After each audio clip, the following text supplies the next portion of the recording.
Let us look at the second poem of William Cowper, Light Shining Out of Darkness, which is prescribed for the students of BA Part 2 English Literature, Paper 1. Type of work and publication year.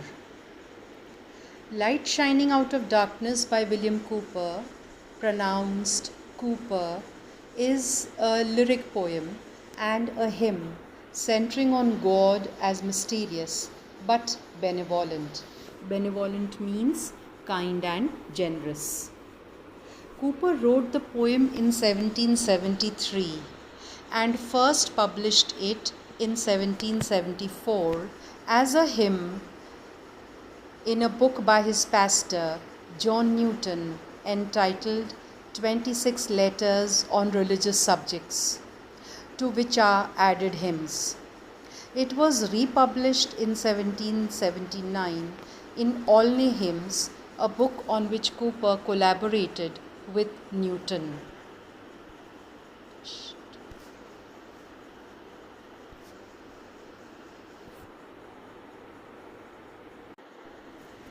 God Moves in a Mysterious Way is a Christian hymn written in 1773 by William Cowper from England. It was written by Cowper as a poem entitled Light Shining Out of Darkness.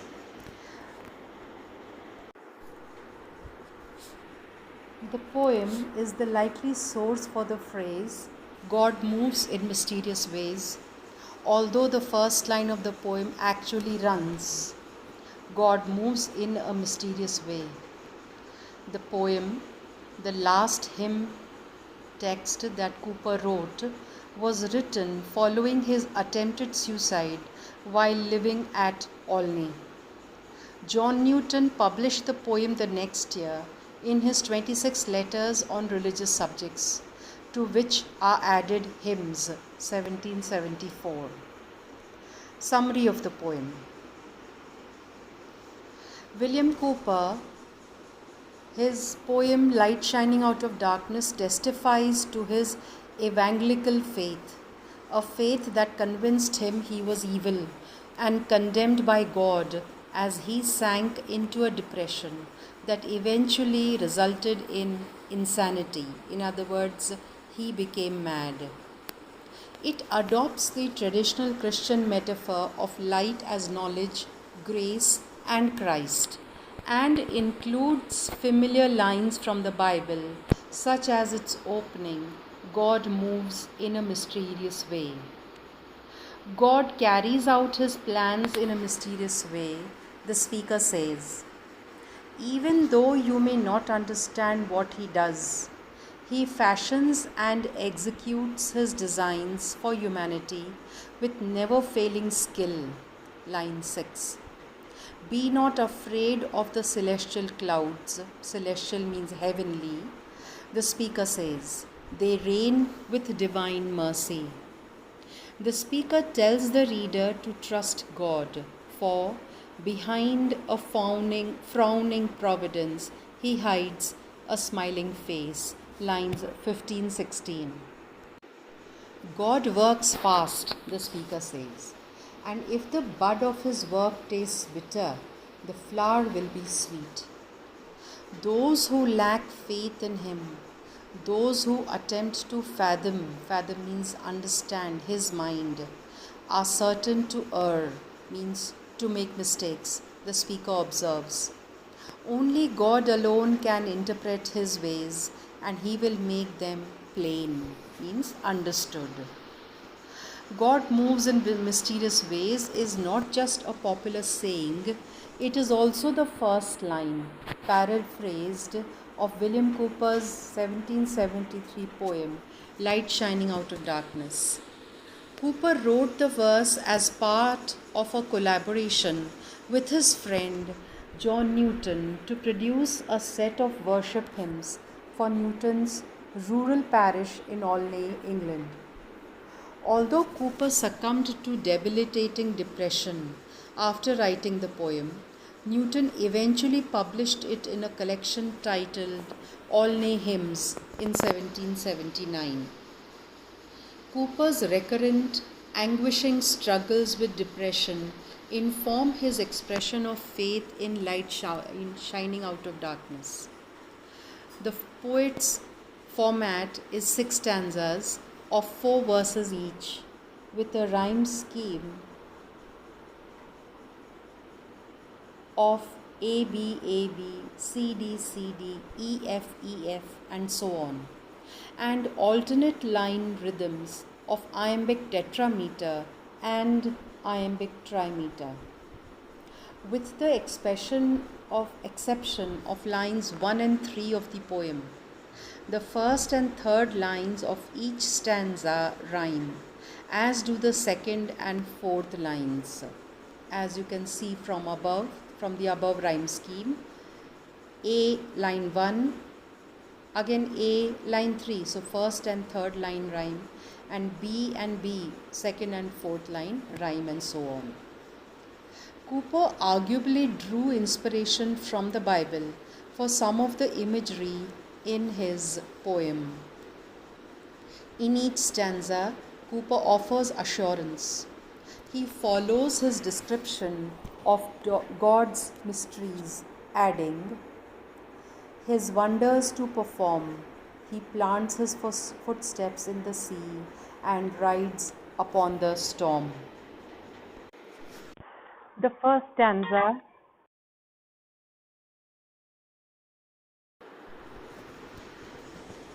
The first stanza refers to storms and acknowledges that God's ways can seem inexplicable, thereby addressing an implied question. How can we reconcile human suffering with the promise of God's good providence? That God's ways far exceed human comprehension emerges from the imagery in line 3, in which God's course is likened to indiscernible steps in the sea. The imagery can also be understood, along with that of the fourth line, as a metaphorical demonstration of God's power to overcome raging storms and seas. The second stanza figures God's ways or designs as priceless treasures that are concealed in unfathomable minds. The word unfathomable does double duty here, as it signifies that the minds containing God's designs are both unknowable and immeasurable. In other words, we cannot measure the depth of God's ways. Scholars have noted that the imagery Cooper uses in this stanza echoes that found in the Bible's book of Job. As is stated in Job chapter 28, people have the skill to mine gold and gems from the earth. But where can wisdom be found, and where is the place of understanding? Man does not know its value, nor is it found in the land of the living. The third stanza exhorts Christians to find courage in their faith and trust that God will ultimately deliver them from suffering.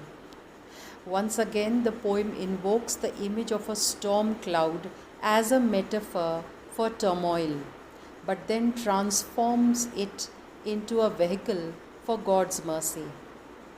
Thus, the dreaded clouds are big and with mercy, not misfortune, and shall break on your head, not miseries, but blessings.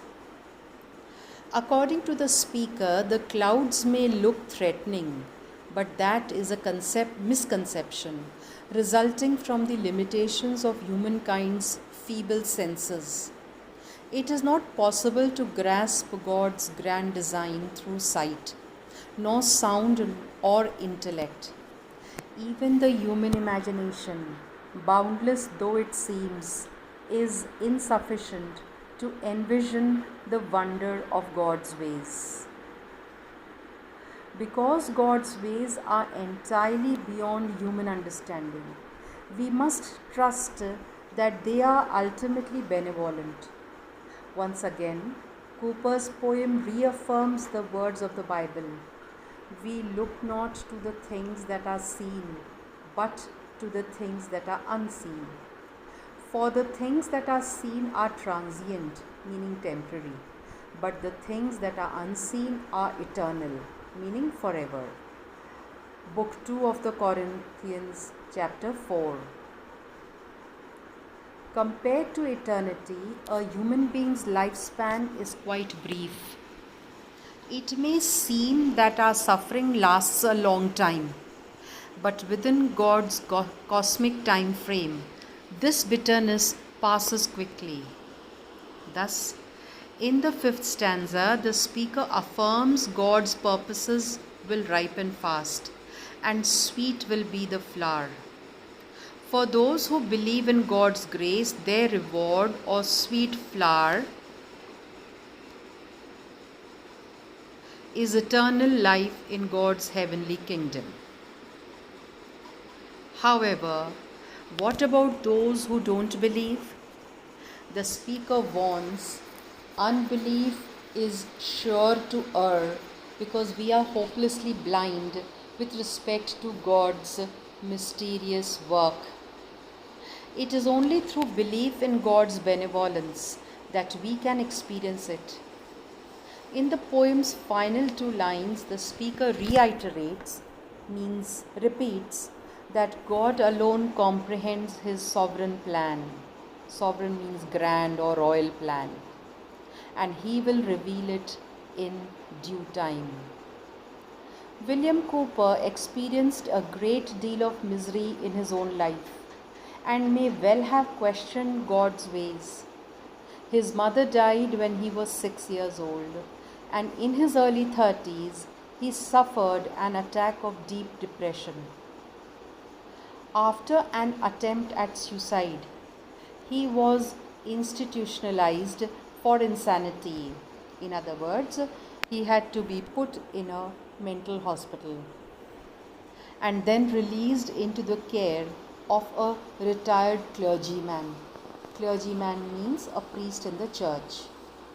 He moved with the clergyman's family to Olney, where he met John Newton. Because Cooper had already written numerous poems, Newton suggested they work together to create a hymn book. A hymn is what we Hindus understand as bhajans. In 1773, Cooper experienced another bout of depression just after he completed Light Shining Out of Darkness. He described his mental anguish in writing, explaining that it was like scrambling always in the dark among rocks and precipices without a guide, but with an enemy ever at my heels, prepared to push me headlong. Despite Cooper's agony, or perhaps because of it, his poem does not express doubt or belief or disbelief in the promise of God's bright designs. Instead, it celebrates God's mysterious ways as evidence that his infinite wisdom far exceeds human understanding and thereby merits our trust all the more. While he includes nothing surprising in this poem, Cooper paraphrases the familiar to pleasing effect, creating an imagery of a grand deity. Deity means God. The second stanza reads, deep in unfathomable mines of never-failing skill, he treasures up his bright designs and works his sovereign will. The speaker assures the readers with the term unfathomable that the human mind can never understand God's efforts, thereby relieving them of any burden to try to do so.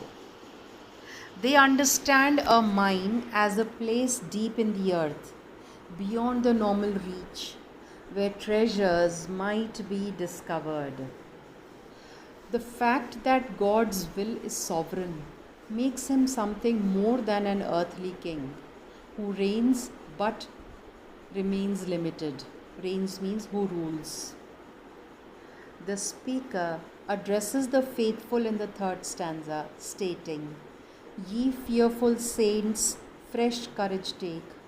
The clouds ye so must dread are big with mercy, and shall break in blessings on your head. He comforts the audience by explaining that while clouds often signal a storm, a metaphor for the problems that plague man, plague means trouble man, these clouds will rain with blessings. In the fourth stanza, the speaker commands the readers, Judge not the Lord by feeble sense, but trust him for his grace.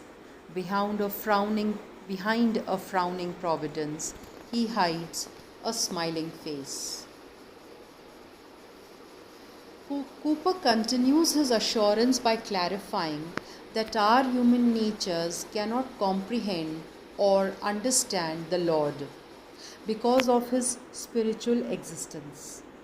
The fearful God of Old Testament teachings, often seen as a vengeful parent, is actually prepared to offer man a gentle grace rather than punishment. As the next stanza attests, that is part of an overriding plan which man may at first not understand. His purposes will ripen fast, unfolding every hour. The bud may have a bitter taste, but sweet will be the flower. Cooper offers the flower as metaphor, reminding readers that an immature bud remains bitter. But if one remains patient and waits until it matures and flowers, he will be rewarded by a sweet scent or taste. Cooper concludes with a final statement urging blind faith, not blind unbelief, and scan his work in vain. God is his own interpreter, and he will make it plain. While Cooper's surface message that one must remain attentive to signs from the Lord is clear, he suggests an additional idea. He speaks to others like him, poets, preachers, and all diviners of the Spirit, warning them that God can best represent himself to those who will only listen. Therefore, Cooper exhibits an understanding of the limitations of language and art. While they may move men's emotions, only the Lord can move a soul. Now let us take a look at the theme of the poem. The theme of the poem is the mysterious way that the benevolent Almighty works on behalf of humanity. Metaphor. In the poem, it is a comparison of God's activity to footsteps in the sea, as in the first stanza. Comparison of God to a miner who digs up bright designs and stores them as treasures that he uses when he carries out his will. The second stanza.